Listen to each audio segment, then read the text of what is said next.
while he was a Redskin. He wasn't great, like you said. Oh, okay, he had 3. Yep. So Bruce Allen's got to cover his rear end. So he trades for Alex Smith, gives him an extension, and the rest is history. But I think that Cousins could have been the long-term answer. He just needed to get coached up and stay in the system a little longer. I don't know if it had been under Gruden, but and as far as RG3 having a career like Lamar, if he hadn't been hurt, Lamar's a whole different type of ball player. He's bigger, he's stronger, he's faster. But that one year that Griffin was here, it was magic until he got hurt. You're right, but I'd have been happy if Cousins had stayed. I don't know if he's bigger. I don't know if he's bigger and stronger. I would disagree with that. But he's just a little slighter. He's faster. Robert's just a little slighter. Yeah. And, it is what it is. And Lamar is a special, special runner. But still, I think hubris and injury ruined that career. Because that was I think he could have done it for years. But think about it. They're back in the same situation they were in that year.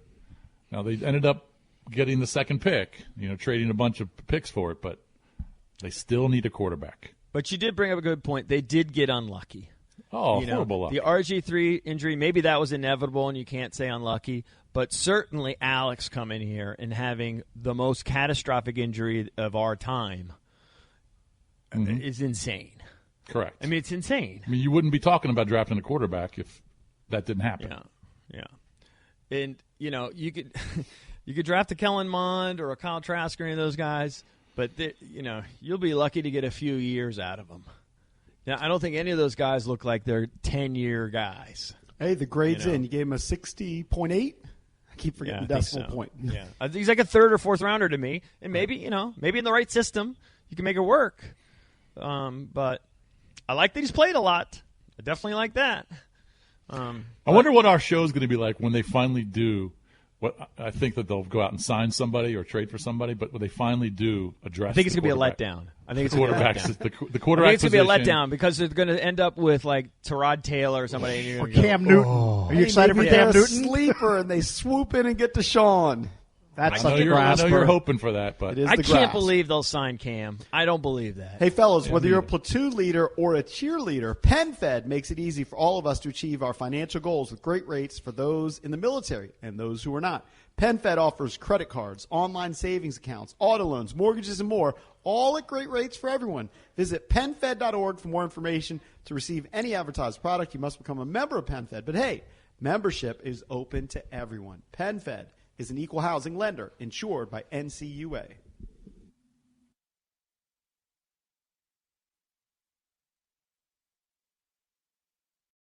This ad is brought to you by Von Vendy, Von Willebrand Factor, Recombinant. Hi, my name is Leslie. I'm a mother, a wife, a nurse, a patient, and someone who loves life. My family loves to travel, try new foods, and see more of the natural beauty this world has to offer. My deciding factor is loving my outdoor lifestyle.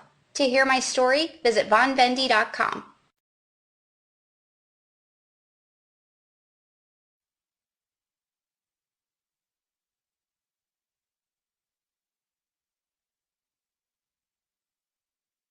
Welcome back, Junkies on 106.7 The Fan. We are live on NBC Sports Washington. We opened the show talking a little about the Wizards, a frustrating loss last night where, they're back home. They're playing on Memphis team. That's okay. Memphis is okay. John Morant's a really good up-and-coming player, won Rookie of the Year last year. And after the winning streak, you were hoping that they would kind of continue to play really well. And Russell Westbrook had 8 turnovers last night.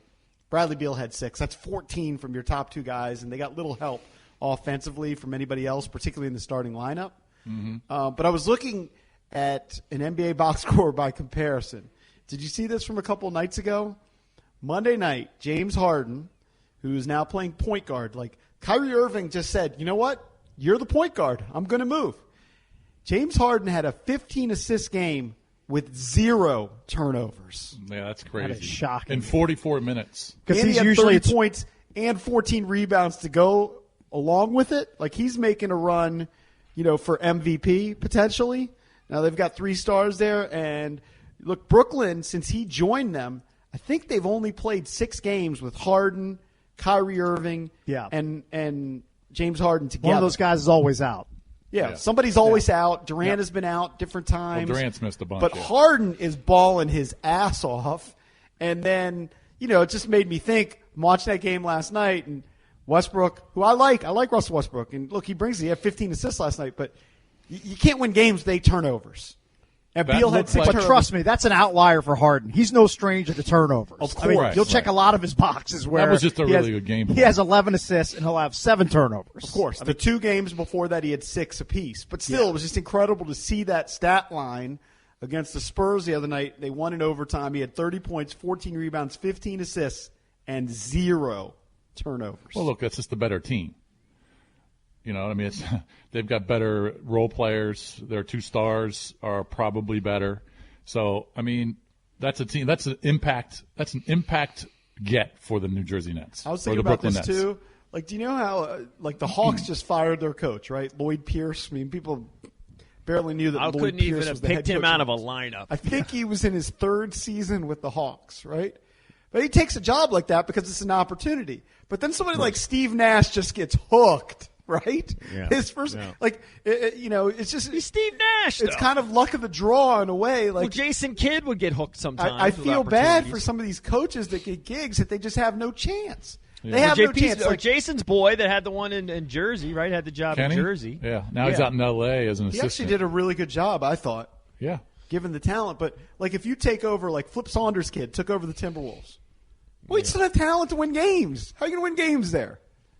So they fire him, bring in a new coach. He hasn't won a game. Some guys are better at it than others. Some are better for sure. True, but there are some situations where you're probably just not going to win, no matter what. Some guys have reputations. Steve Nash inherits a team with Kevin Durant and Kyrie Irving.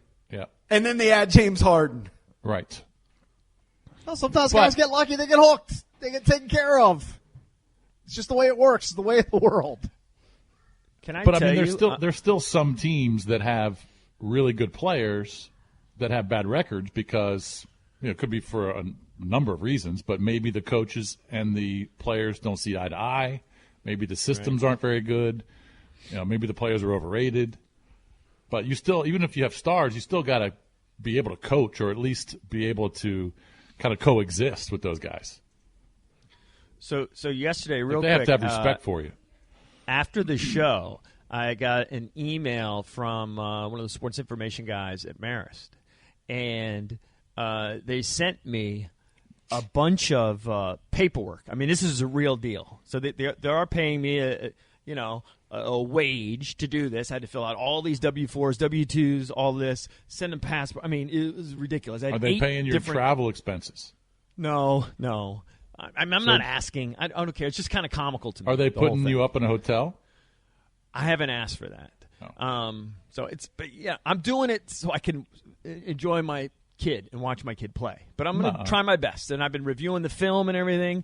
But I got to tell you, I'm getting anxious. I'm watching a lot of games of other teams, too, trying to hear how the commentators, not just the famous guys on ESPN, but how are these people generally doing it.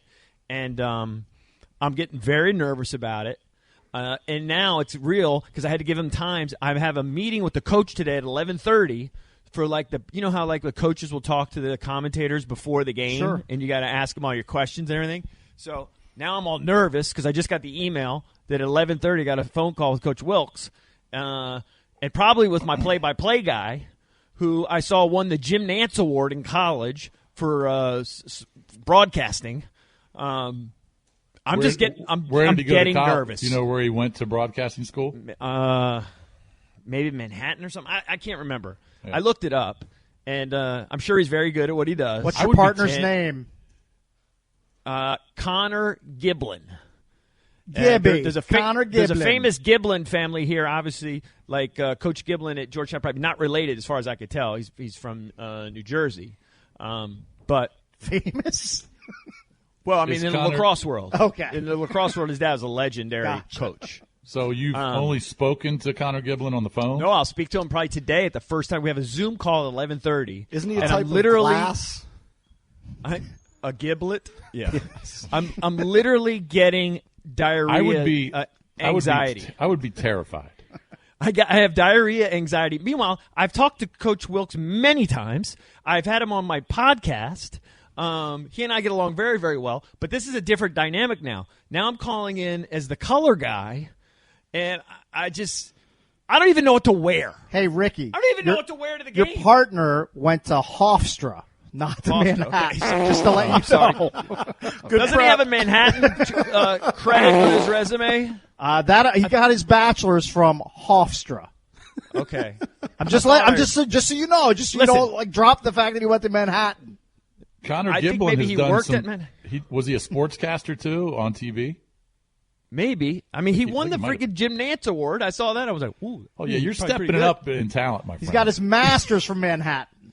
There you go. Okay, All right, there Cakes, you go. come on. Yeah. Don't You didn't kill make me. it up. I knew That's there all was right. I knew there was something there. But I'm literally getting diarrhea waves thinking about, because I don't even know what you do on this Zoom call. I was thinking about that the other day. I don't even know. If my daughter was playing softball at Tech and they Yeah. and they asked me to do the color on their local Right. TV coverage of the games, even though I know Well, it's softball, not even local TV. It's a local stream. it's But yeah. streaming. All right, same thing. Yeah.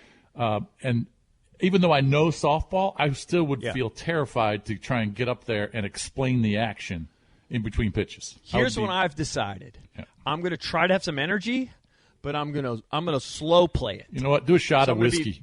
Shot of I'm whiskey gonna- before the games. I'm going to slow play it, and I'm going to feel my way through it. So it's not going to be the EB show. If you're tuning in and you're thinking it's going to be the EB show, it's not. I'm going to just slow play. Well, we're going to hear it on Monday. Oh yeah, and I have a feeling. I know listeners are going to listen to goof on me. When is it again? It's Saturday 1 p.m. I'll tweet out a link. But I'm not going to just take over and over-talk the Jim Nantz Award winner and make it all about me. I'm not going to do that. We did that when we went on with the Caps with Joe B. and Locker, Well, and we you did were- shtick. you were hammered. And everyone hated us. Hammered's a stretch. We had a nice buzz. Right. Yeah, I still definitely think you had should have a buzz. nice buzz for this first game. No, I don't know. I think it could be a homer, right? I'm going to be a homer. Oh yeah, it's the Marist call. Of course you can be a homer. Yeah, I'm going to be a homer. But, like, I don't even know. I don't think I could just wear, like, my hoodie to the game, right? I think I probably should wear, like, a No. golf shirt or something. Golf I think you shirt. got to wear the Marist gear. But is it televised? I thought it was No, just but I just radio. think it's going to be in the press box. I don't think I want to just dress like a douche be like I professional. normally do. Hey, so what you I gave mean? your Kellen Mond grade earlier. I'm going to put this Yes. up as Can you tweet out all the grades? I'm going to put out the Junkies poll of the day presented by Van Meter Homes, and I'll drop it to a third round. Would you be okay with drafting Kellen Mond with the third round pick? That'll be our Van Meter poll of the day. Can you also tweet out my grades so Yes, I can have a Valdez record has to of send it? them to me, or he can put it up. We can do okay, it. We'll do it please. later today. Don't worry. All right, good. All right, we'll good, get that good. up at Junks Radio.